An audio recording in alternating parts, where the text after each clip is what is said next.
A paz do Senhor. Tem alguém vivo aí?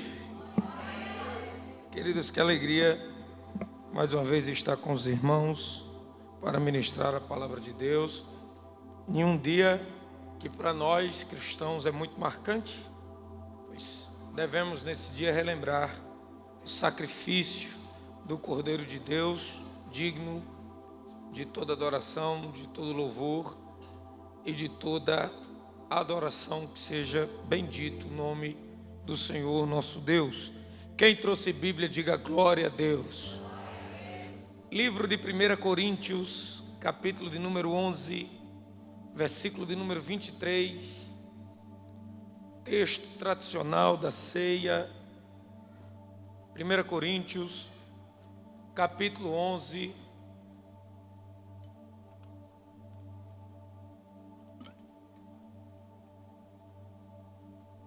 versículo de número 23. Enquanto você procura, deixa eu comunicar um aviso aqui para os irmãos. Os amantes, tem alguém que gosta da palavra de Deus? Diga glória a Deus. Queridos, dias 10 e 11 agora, próxima semana, eu e o querido Amizadai Lira, nós estaremos ministrando um curso sobre os segredos do tabernáculo. E será aqui no auditório do Instituto Bíblico Pão da Vida. E geral está perguntando como é que faz as inscrições. Bem facinho. Ou você vai na bio do meu Instagram ou na bio de Amizadai. Mas para facilitar, quem me segue no Instagram está no meu history. Antes de vir para o culto, eu postei no meu history o link que vai lhe guiar lá para o grupo do WhatsApp. E no grupo do WhatsApp, a gente esclarece todas as informações, desde pagamento até como funcionará o curso. Vai estar tudo lá. Clicou no link, você já vai ser direcionado direto para o grupo do WhatsApp. Só para que os irmãos tenham ideia, a gente vai esclarecer até a ideia básica da vida humana, o projeto que Deus trouxe em como exemplo, através do tabernáculo, onde se baseia todo o ideal de formação, e nós vamos estar trazendo lá todas essas informações. Quinta e sexta, às 19 horas, Instituto Bíblico, ali no auditório. Eu quero encontrar vocês lá, tá bom? 1 Coríntios, capítulo de número 11, verso 23. Quem encontrou, diga eu vou para o céu. Quem não encontrou, diga eu vou também.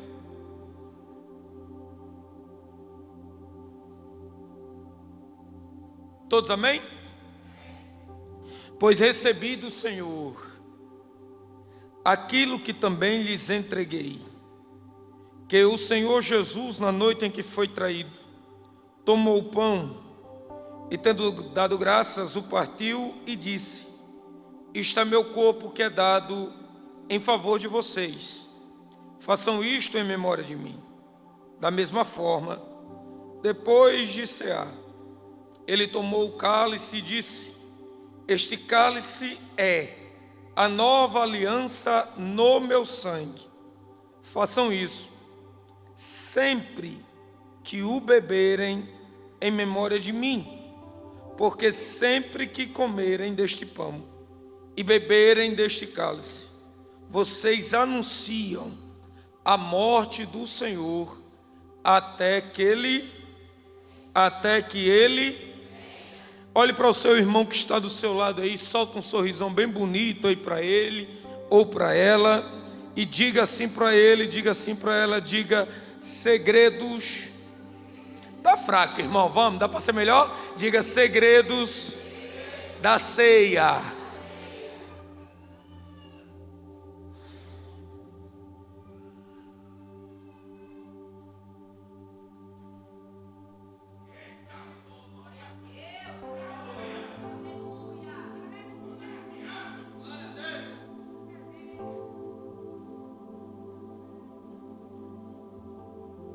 Amados,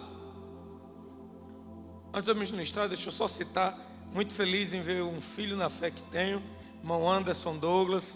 Se vocês acham que eu sou apaixonado por hebraico, o Anderson, ele é muito mais. Pastor Romero Anderson, ele inventou de me andar comigo, se apaixonou por hebraico, virou hebraísta. Hoje eu tenho ciúmezinho dele que ele fala hebraico e eu ainda não, mas eu vou pegar antes nessa corrida até lá, tá? Muito bom lhe ver aqui, meu amigo. Redobre sua atenção, não vou tomar tempo dos irmãos. Nós temos uma programação longa por se tratar de ceia.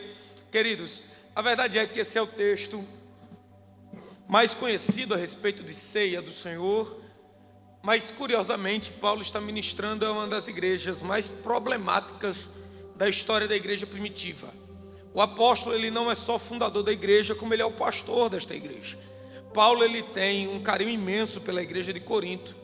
Essa igreja, apesar de ser uma igreja entregue a uma certa desordem espiritual, é uma igreja que está localizada em uma província muito grande. Corinto, ela é cercada por portos. Então logo na época se torna uma cidade capitaneada pelo comércio. Só que tem alguns problemas na igreja de Corinto. A igreja de Corinto é uma igreja que tem uma adoração a deuses estranhos. A cidade de Corinto era envolvida ao paganismo. E curiosamente aqui, isso me chama muita atenção, porque Paulo, ele é um homem que, tão cheio de Deus, poderia ter escolhido qualquer outra cidade para liderar. Ora, Paulo era formador de ministros, formador de discípulos. Paulo era formador de igrejas. Paulo era missionário, não só pregador, mas ele era um formador de homens e mulheres de Deus. Curiosamente, homens que andavam com Paulo se destacaram no meio cristão. Apolo, Barnabé, João Marcos, todos aqueles que tiveram acompanhamento da presença do apóstolo, cresceram ministerialmente, se tornaram grandes homens de Deus. Se os irmãos olharem a história da igreja, o pastor de Bereia, a igreja que se tornou conhecida por ser aquela que, enquanto Paulo pregava, examinava as escrituras, um dia o pastor dela foi aquele que conviveu nas prisões com Paulo. Seu nome era Onésimo. Você vai conhecer a história de Onésimo lendo o livro de Filemão. Agora, meus irmãos, pasmem, essa igreja se torna uma das igrejas que era tomada pelos dons espirituais. Só que a igreja que Paulo escolhe para liderar é esta igreja, problemática, defeituosa, cheia de problemas. E isso me chama muita atenção. Por que o apóstolo, que era tão cheio de Deus, criou esse amor tão grande por uma igreja tão dificultosa, por uma igreja que lhe trazia tanta dificuldade? A igreja de Corinto, ela tem como característica a sua desordem cultural. Não interpretem mal. Quando o apóstolo, ele exorta as mulheres a nos cultos da igreja de Corinto permanecerem caladas, não é pejorativamente. Paulo está restabelecendo o culto, porque na antiga aliança as mulheres nem do culto participavam. Na nova aliança o acesso feminino ao culto está liberado. E o que Paulo está dizendo é que o culto tem que ter ordem. Mas a igreja de Corinto era uma igreja que desordenava-se o culto, era uma barulheira, não se entendia o que era pregado, o que era ministrado, os louvores. E Paulo está tentando trazer ordem para o culto. E quando eu leio a história de Paulo e Corinto, eu me pergunto por que Paulo escolheu esta igreja. E seria muito dúbio não pensar que seria pela grandeza da cidade. Mas só que eu me perguntei, será que Paulo precisava de uma igreja grande para ser pastor? O que Paulo viu em Corinto para se apaixonar por ela? O que Paulo, minhas irmãs, conseguiu ver nesse culto desordenado e até mesmo, por que não dizer, bagunçado, que o atraiu para permanecer quando ele poderia ter ido embora? O que Paulo viu nesses homens e mulheres, diz Ananias, que fez ele ficar? E sem dúvida alguma, o Espírito Santo falou comigo essa madrugada e disse: é assim que eu olho para vocês. Eu poderia até ir embora, mas eu me apaixonei pelas suas dificuldades. Na hora que eu vi o Espírito Santo falar comigo, eu mudei o olhar para a igreja de Corinto. Como não permanecer? Como Paulo não ficaria nesta igreja?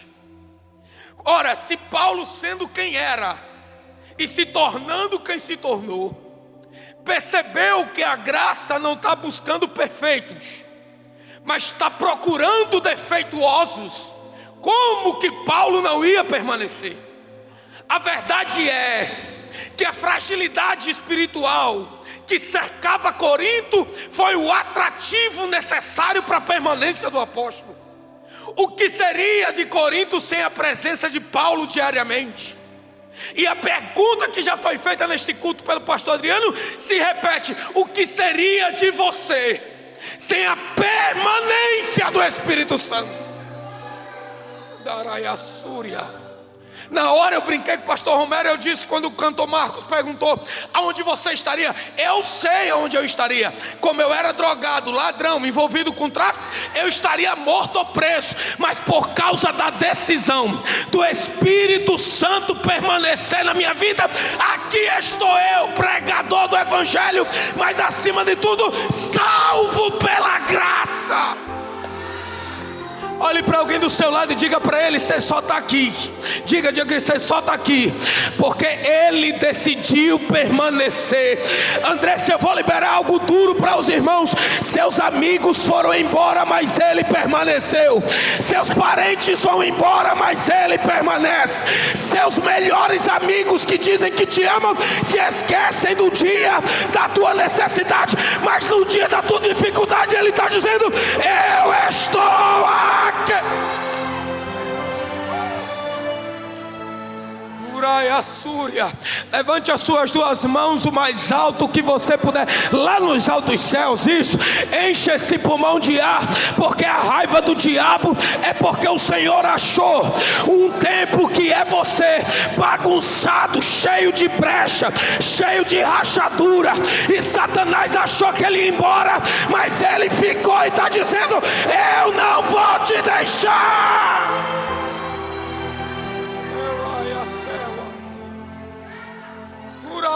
Arábia. Eu pergunto e vocês respondem: ele tinha ou não motivos para ir embora? Eu pergunto e vocês respondem com vontade: ele tinha ou não motivos para ir embora? Por que ele não foi? Por que ele decide ficar? É porque ele viu que você precisava disso. De quê? Da permanência dele. Ele olhou para nós e viu que a gente buscou socorro em tantas áreas. A gente buscou socorro na bebida, nas drogas, no adultério. A gente buscou todo tipo de saída, mas não achamos. Mas quando ele disse: eu vou ficar, a paz voltou, a alegria voltou. Paulo olhava para Corinto e dizia: eu sei que você tem defeito, eu sei que você é falha, mas eu não vou desistir de você. Oh glória, eu estou sentindo graça de Deus aqui. O Senhor olhou para você, Ele conhece as suas falhas, conhece as suas limitações, conhece os seus defeitos, sabe que você é fraco, falho, sabe que você é limitado, sabe que você não tem força, sabe que todo dia é uma guerra para você levantar a mão, abrir a porta de casa, vir para a igreja. Mas eu tenho uma palavra de Deus para você: o que te trouxe aqui não foi a tua capacidade de saber dirigir um carro, o que te trouxe aqui não foi o seu automóvel, o que te trouxe aqui foi a graça que pegou na tua mão e disse: você precisa da minha presença, sem ela você não se vê. Uraiassúria. É Ele. É Ele. A pergunta é: você acha mesmo que as pessoas não criticavam o comportamento? Você acha mesmo que as pessoas não falavam mal dos defeitos de Corinto? Falavam. Porque os perseguidores não mudaram as suas estratégias, só mudaram seus nomes. Não se engane nem se frustre. Você não é o único perseguido que está aqui essa manhã. Olhe para essa pessoa que está do seu lado aí. Olhe para ele, olhe para ela. Ela está no mesmo barco que você, afrontado, perseguido. Pessoas dizendo que ele não serve, que ela não serve. Gente dizendo que ele não presta, que ela não presta. Então por que ninguém consegue te derrubar? É porque o único passo que você dá para trás é para pegar impulso para voar. Aleluia. Se for possível, segure a mão de alguém que está do seu lado aí. Dá uma chacoalhada para ele acordar e diga para ele: ninguém vai parar o que Deus começou através da sua vida. Oh glória, levante a mão mais alto que você puder, porque eu tenho uma palavra profética para você. Enquanto você está aqui, a graça está quebrando os grilhões.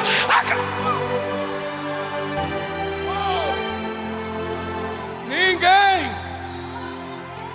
Não é sobre você, é sobre o leão da tribo de Judá, que enquanto embaixo estão costurando boca de sapo, lá em cima ele está rugindo e está dizendo: eu vou quebrar. Oh glória, oh glória, abre essa boca pelo amor de Deus. Cadê os vivos? Deixa eu ver se tem alguém vivo aqui. Erai a céu.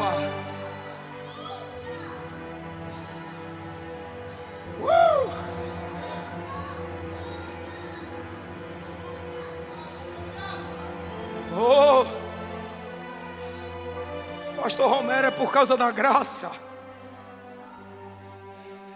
Cantor Marcos, é por causa da graça. Galera da mídia, é por causa da graça. Ai, ai, ai. Pão da Vida Music é por causa da graça. Pão da Vida é por causa da graça. Onde é que a salva?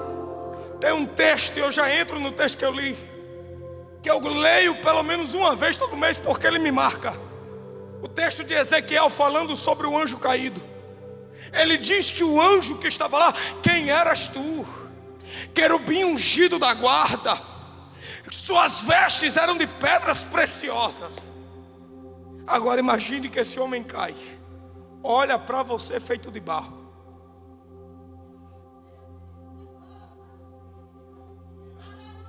Satanás não tem raiva de você porque você é crente. Ele tem raiva de você por causa do acesso. Ai. Irmãos, você já me conhece, eu vou dar lugar porque eu nasci para isso, irmão. Satanás não tem raiva de você por causa desses olhos verdes que você tem, não. Satanás não tem raiva de você por causa da casa que tu mora. Ele não está nem aí para isso. Ele tem raiva de você por causa do acesso. Eita glória. Porque quando ele volta para a eternidade, quando ele caiu, pastora Mônica, e ele olha para quem ele era, querubim ungido, responsável pela adoração, e percebe que perdeu tudo. Ele olha para você feito de barro, lembra do seu passado, quem era você, e está dizendo: como é que pode?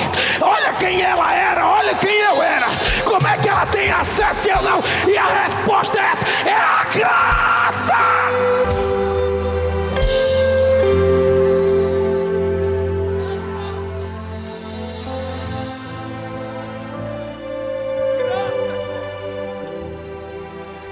Graça,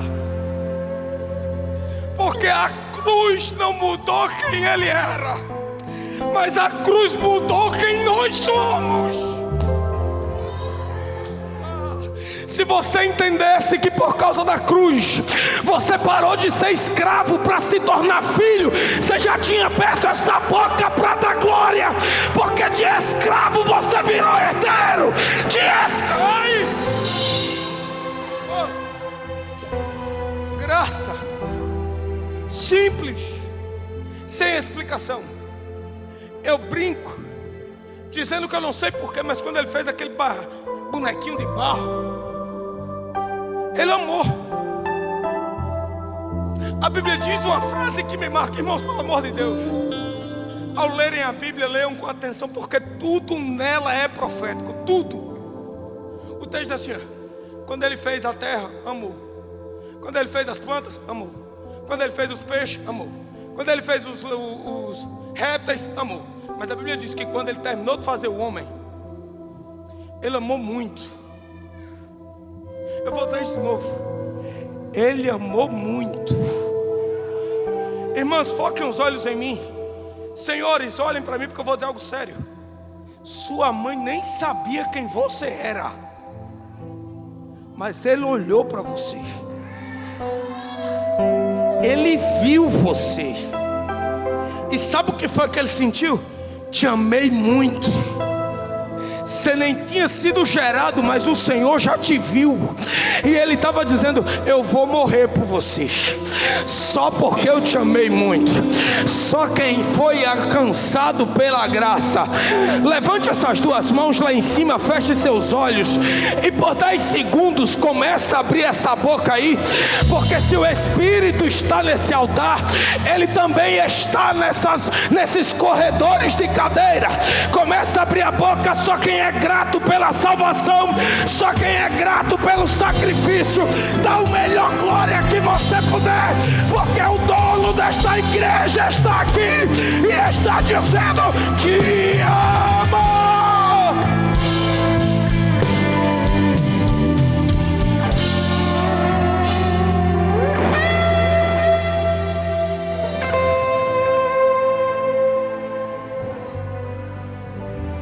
Deixa eu mudar um pouco um tom. Anderson, aí o texto abre dizendo a seguinte frase: na noite em que Jesus foi traído. Repita comigo: na noite. Dá para ser melhor, irmãos? Vamos lá? 1, 2, 3. Quem foi traído? Se Jesus foi traído, você acha que não será? Eu vou de novo para você ficar chateado, tá? Se Jesus foi traído, quem é você para achar que não será? Na noite em que Jesus foi traído. Isso me traz 2 informações. Quantas? Primeiro, eu serei traído. Por quem? Por quem é de perto. Porque Judas andava com ele. Judas andava com ele de manhã, de tarde e de noite, colado nele. Agora a pergunta é: você já entendeu, sim ou não? Quem vai te trair, está longe ou está perto? A pergunta é: por que quem vai te trair está perto e não longe? Porque ataques de longe você espera, e os ataques de perto são inesperáveis, mas são permitidos. Doeu?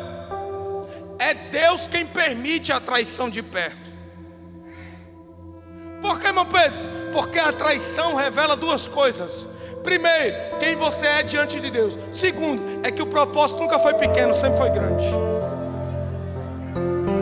Lá atrás, lá na porta, alguém entendeu? Vou melhorar para o restante entender. Fica calado no dia do ataque. Por que, pregador? Porque o ataque não fala sobre Judas, fala sobre o que Deus tem para você. Eu vou dizer algo sério: só quem tem propósito, Deus permite que se levante um Judas. Para quê? Porque sem Judas não tem cruz, sem Judas não tem propósito. O que Deus está dizendo para você é: fui eu quem coloquei esse traidor na tua vida, mas não é para acabar com tudo, é para revelar o que eu tenho para você.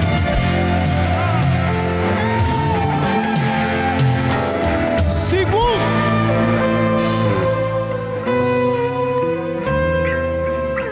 irmã Jane, olha o horário que Judas vai trair. Judas trai em que horário, irmão? De manhã, de tarde ou de noite? De noite. 1, 2, 3. Olha o texto: na noite em que ele foi traído. Ele trai de noite. Por que ele trai de noite? Porque ele não pode perder o acesso durante o dia. Então, para não perder o acesso do dia, ele trai à noite. Porque noite revela que tem gente que está ao nosso redor, mas nunca foi quem verdadeira são. Agora a pergunta é: pastora Mônica, me mostrem Jesus preocupado com quem está tramando durante a noite aquilo que querem fazer. Jesus não se preocupa com isso. Por que não? Porque quem tem chamada não perde tempo com perseguidores. Estou todo arrepiado. Eu não preciso me preocupar com o que estão tramando, porque mal eles sabem que o que eles estão tramando às escondidas não saiu do controle do Deus da minha vida. Gostei desse glória aí, varão. Por tua causa eu vou melhorar. O céu te trouxe hoje aqui para te dizer: enquanto você está aqui, está tendo uma reunião às escondidas, mas fica tranquilo, é você dando glória aqui e eu trago. Opa! segure na mão de alguém que está do seu lado. Eu gostaria de te pedir, não seja gentil, aperte a mão dele para ele acordar. Diga para ele, ele está tão no controle que até os planos que foram tramados contra você vai te fazer chegar aonde Deus quer que você chegue. Só quem acredita, levanta essa mão, abre essa boca.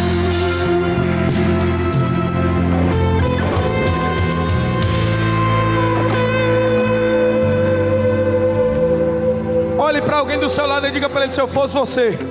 Diga, se eu fosse você, eu não me preocupava com Judas. Diga, ele está crendo, eu estou vendo que tem gente crendo. Diga forte, diga, para de se preocupar com Judas. Ele está trabalhando pelo propósito, vai. Ele está trabalhando pelo propósito. Recebe quem quiser. Toda ferramenta preparada contra ti não vai prevalecer.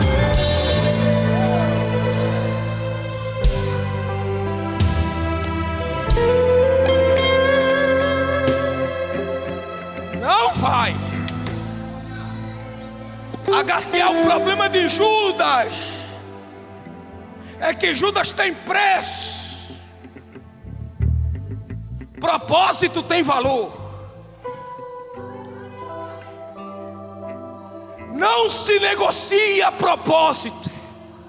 Herabacaia Súria, Nemanda Candarábia, Urabaia Saua. Tô sentindo graça aqui, tá? Oh glória, oh glória, oh glória. Pastor Romero, sabe o que me deixa doido com Jesus, Anderson? HCL, Adriano, Arthur. Sabe o que me deixa doido com Jesus? Irmã Letinha, Jesus sabia que Judas era o traidor. Sim ou não? Sim ou não? Mas ele serviu pão ou não no mesmo prato?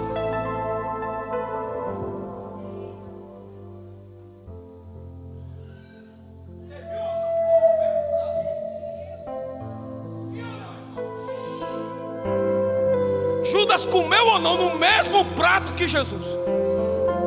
A pergunta é, por que ele deu? Vai me trair. Por que deu? Porque a traição não fala sobre mim. A traição é a definição de caráter de Judas. Eu não mudo quem eu sou por causa das atitudes de Judas. Só que Judas tem um problema qual? Ele acha que está me traindo e o céu está parado. Só que enquanto ele trai, o céu está em movimento por mim. Opa, irmão Carlos Henrique entendeu? O céu está dizendo, ele nem sabe. Está entrando na sua casa te traindo e achando que eu não sei. Mas fica tranquilo, eu estou em movimento. Levante as suas duas mãos. Deixa eu ver se os pentecostais chegaram e já acordaram. O céu está dizendo, olha eu em movimento. Olha eu em movimento.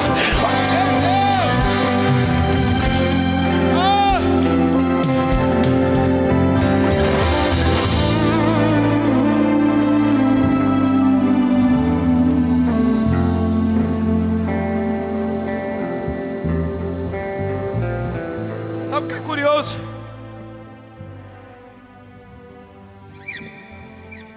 O pão que é partido por vós, isto fala de quebra. A gente não percebe, mas em todo o Novo Testamento as ações de Jesus revelavam isso. Você acha que ele multiplicou os pães e os peixes só para dizer que ele tinha poder? Compartilhamento daquilo que era necessário. Quando ele multiplica o pão e alimenta toda aquela multidão, ele estava fazendo-nos começarmos a se tocar. É isso que eu farei. Cada um de vocês carregará um pedaço da minha carne, porque sem o meu pão vocês não terão vida. Perceba que o pão que ele serve na multiplicação dos pães e peixes era para matar uma fome momentânea, mas o pão que é servido na cruz é a quebra da fome da humanidade na eternidade. A partir dali, o pão que deveria ser comprado na cidade, como lá em João 4 da mulher samaritana, agora já não precisa ser comprado na cruz. Por que não? Porque ele foi dado de graça. Satanás era um mercador, olhava para mim e para você e dizia: tem uma conta aqui para ser paga. Como é que vai se pagar isso aqui? Com sacrifício. E quem vai pagar? Se despojou de toda a sua glória, se fez carne, sentiu que é calor do sol, sentiu que é peso de cruz. Esses dias, ensinando Atos aos meninos lá do instituto, eu disse a ele que não foram 39 chicotadas, são 39 vezes 12, porque o azorrague tem 12 pontas, feito de chumbo, ferro, metal, de osso, que cortava a sua carne.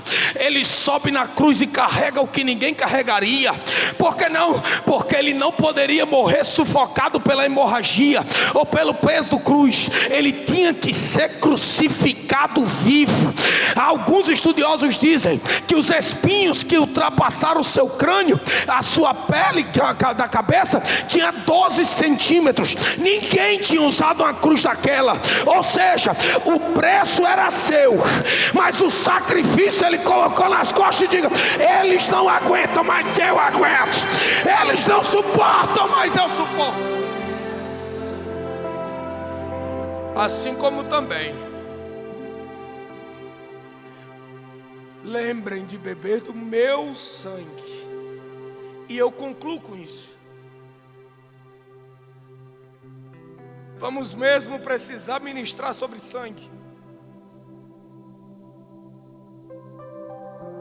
Êxodo capítulo 12 está escrito que enquanto o anjo da morte passava pelo Egito, passava na casa dos judeus, dos hebreus, e lá estava cada uma das portas marcada com sangue. O sangue dele vence a morte. Só que na cruz, enquanto o sangue se esvaía, a eternidade abria sua porta. Não entendi, irmão Pedro. Enquanto o sangue dele jorrava na cruz, a eternidade abria-se as suas portas. Como assim? Salmo 24 fala sobre o retorno do rei para casa. O salmista escreve um poema fantástico que ele diz: levantai, ó portais eternos, as vossas cabeças, para que entre o Rei da Glória. Levantai, ó portas eternas, as vossas cabeças, para que ele entre, o Rei da Glória. Quem é o Rei da Glória? O Senhor dos Exércitos. Ele é o Rei da Glória. Só que aquele texto do Salmo 24 é sobre a volta do rei para casa. Quem é este rei? Atos capítulo 1, a ascensão de Jesus para a glória. Ele voltou para casa, mas houve uma promessa. Que promessa é essa? Eu vou para o meu Pai, mas eu voltarei para buscar vocês. Irmão Pedro, aonde está essa mensagem na cruz? Na cruz, além dele ter dito ao Pai que nos perdoasse, ele ressuscita ao terceiro dia. Só que lá no túmulo, a gente costuma pregar que o túmulo estava vazio. Só quem conhece de história judaica sabe disso. Tinha um lenço, sim ou não? Como é que estava o lenço? Bagunçado ou dobrado? Estava como? Diga comigo: dobrado. 1, 2, 3. Você sabe o que significa? Cultura judaica básica. Relação de senhor e servo.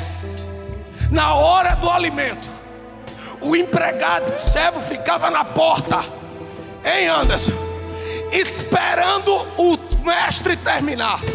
Quando o senhor da casa terminava de comer, ele tinha duas maneiras de trazer uma mensagem para o servo: ou deixando o lenço bagunçado, ou deixando o lenço dobrado. Se o lenço tivesse bagunçado, era ele dizendo ao seu servo: pode entrar e tirar a mesa, terminei de comer. Mas não estava bagunçado.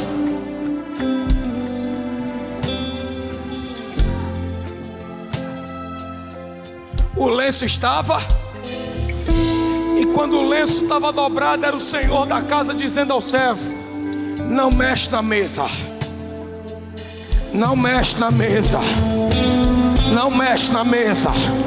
Por que não? Porque eu estou saindo, mas eu vou voltar. Levante a sua mão, pão da vida. Agaciel, eu tenho uma palavra de Deus para essa igreja. Ele está voltando. O lenço ainda está dobrado. Ele está voltando. O Senhor da igreja vai